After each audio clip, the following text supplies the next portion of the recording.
Hola Besti Ngegatani. Besti, kali ini Ani bawa kabar membahagiakan dari presenter kondang Ivan Gunawan. Gimana nggak membahagiakan Besti? Di musim haji tahun ini, Igun berkesempatan untuk menjalani ibadah haji di Tanah Suci Mekah loh Besti. Alhamdulillah ya. By the way, usut punya usut, Igun bakalan berangkat ke Tanah Suci pada tanggal 28 Mei besok. Sebelum menjalani rangkaian ibadah wajib saat berhaji, dia bakal lebih dulu menjalani ibadah umroh. Wah, double ya Besti, ibadahnya keren deh. Aku berangkatnya tanggal 28 Mei, jangan nanya jamnya karena Kak Igun lupa ya. Tapi yang jelas keberangkatan Kak Igun ini berangkat nanti dari Jakarta. Sepertinya pesawat aku nggak transit, tapi langsung langsung ke Jeddah. Dari Jeddah, kalau nggak salah aku langsung naik train ke Madinah. Jadi aku akan singgah dulu di Madinah beberapa hari. Habis itu aku ngambil mikot, bersiap untuk umroh, baru berangkat ke Mekah langsung umroh. Dan selebihnya tinggal ikutin agenda nikmatnya seperti apa gitu, karena kan ya haji sama umroh kan beda ritmenya gitu, beda. Seperti orang pada umumnya yang mau berangkat ke Tanah Suci ya Besti, Ivan Gunawan juga mengaku sangat excited banget. Bahkan dia sudah mulai mempersiapkan segala sesuatunya sejak jauh-jauh hari supaya nggak mengalami kendala yang berarti selama di Tanah Suci. Persiapan berangkat haji alhamdulillah udah manasik 3 hari udah beres. Terus jujur ini excited banget, kayak udah nggak sabar nunggu kapan berangkatnya. Udah mulai cicil ngelondriin baju muslim, kain ihram itu kan udah mulai dicuci-cuciin. Terus ya karena pengennya kan berangkat kan bersih ya gitu kan. Terus udah mulai cicil packing karena banyak banget nih ternyata agenda di bulan Mei gitu. Jadi supaya nggak kegiatannya overlap, jadi udah mulai dicicil-cicil sih. Nah Besti, bukan cuma persiapan teknis loh yang udah mulai disiapin Ivan Gunawan. Sebelum berangkat ke Mekah, Igun juga bilang kalau dirinya sempat mendapat saran untuk mencatat doa-doa yang bakal dipanjatkan selama di Tanah Suci. Maka dari itu, dia pun langsung gercep nih mencatat doa-doa pribadi maupun doa titipan beberapa sahabatnya di Indonesia buat dibacakan di depan Ka'bah nantinya. Oh, kalau doa ternyata setelah aku mendapatkan ilmu dari sahabat-sahabat aku, jadi doa itu sebisa mungkin dicatat. Jadi mau doain siapa, namanya siapa, mau doanya apa dicatat. Jadi aku akan bawa catatan. Siapa aja yang memang minta doa sama aku.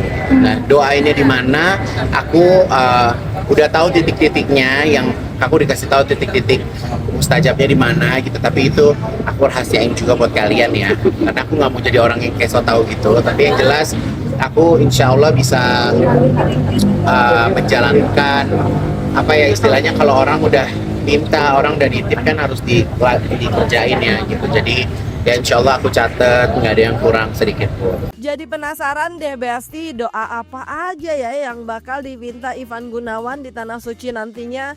Apa mungkin salah satunya terkait jodoh? Secara waktu hadir di nikahan Luna Maya dan Maxim, Igun bilang merasa tertekan setelah Luna Maya akhirnya menikah.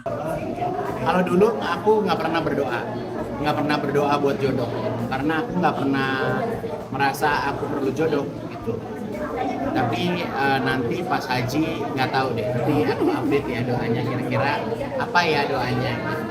Gitu Cuna Besti, kita tunggu update-nya deh ya Kak Igun ya. Emang sih Besti, waktu hadir di nikahan Luna Maya dan Maxim Bouchi, Ivan Gunawan sempat diminta testimoninya. Waktu itu dia bilang sangat bahagia salah satu sahabat terdekatnya akhirnya bisa menikah. Tapi di sisi lain Igun juga bilang kalau pernikahan Luna Maya itu juga kasih tekanan buat dirinya, karena gak ada lagi sosok yang bisa jadi alasan dirinya belum menikah di usia 43 tahun. Selamat sore.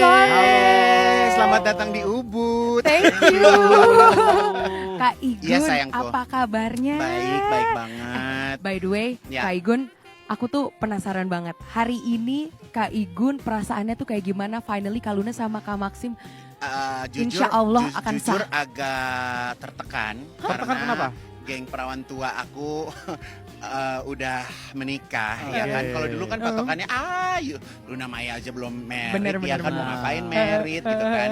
Terus udah gitu, terus kemarin Mbak Luna juga bikin konten kan, terus udah gitu, ya udah aku stitch aja kan kontennya gitu. Tapi seneng banget hari ini, makanya aku bela-belain datang ke Bali untuk Iya. menjadi saksi pernikahan Luna, karena ya ini pasti yang diharapkan sama dia dari dahulu kala kan, jadi Bener. makanya hari ini aku menyempatkan untuk hadir. Bener. Ya itu kan ketar-ketir mencari engagement ya. Sebenarnya nggak sih, aku orangnya juga bukan tipe orang yang latahan.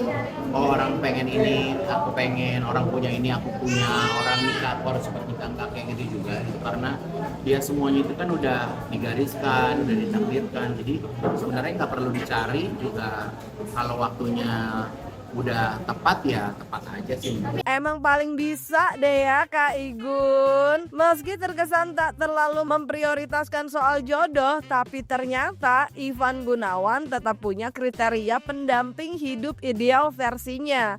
Menurutnya, fisik bukanlah jadi ukuran penting dalam mencari pasangan.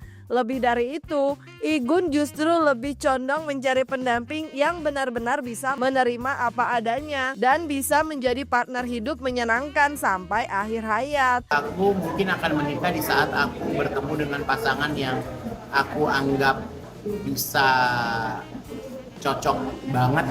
Karena kalau nggak cocok, ya aku nggak mau gitu. Karena buat aku, pertama karakter aku juga cukup unik. Jadi kalau misalnya aku dapat pasangan hanya sekedar buat ibadah, aku juga nggak mau. Mendingan aku cari cara ibadah yang lain gitu kan. Jadi ya begitu. Jadi aku pengen ngerasain bahagianya memiliki pendamping itu seperti apa. Baru aku mau menikah. Ya kalau cari sosok seperti apa, pasti saya 43 tahun ngelihat orang beraneka ragam ya. Beraneka ragam karakter orang, bentuk badan, semua udah pernah aku lihat.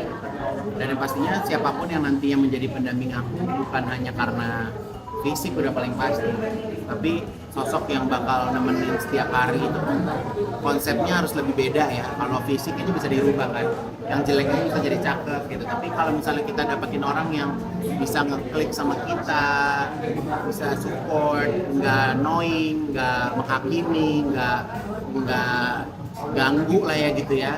Nggak ribet. Ya nggak ribet, itu pasti jadi benar-benar bisa jadi pasangan ya. Oke deh Besti, kita doain ya semoga Kak Igun ibadah hajinya lancar jaya dan syukur-syukur sepulangnya dari Tanah Suci bisa dipertemukan sama jodoh yang didam-idamkan sesuai dengan kriteria yang tadi loh Besti, amin. Jangan lupa like, subscribe biar bisa dapetin video berita kece lainnya. Cuma di Kata Ani Besti.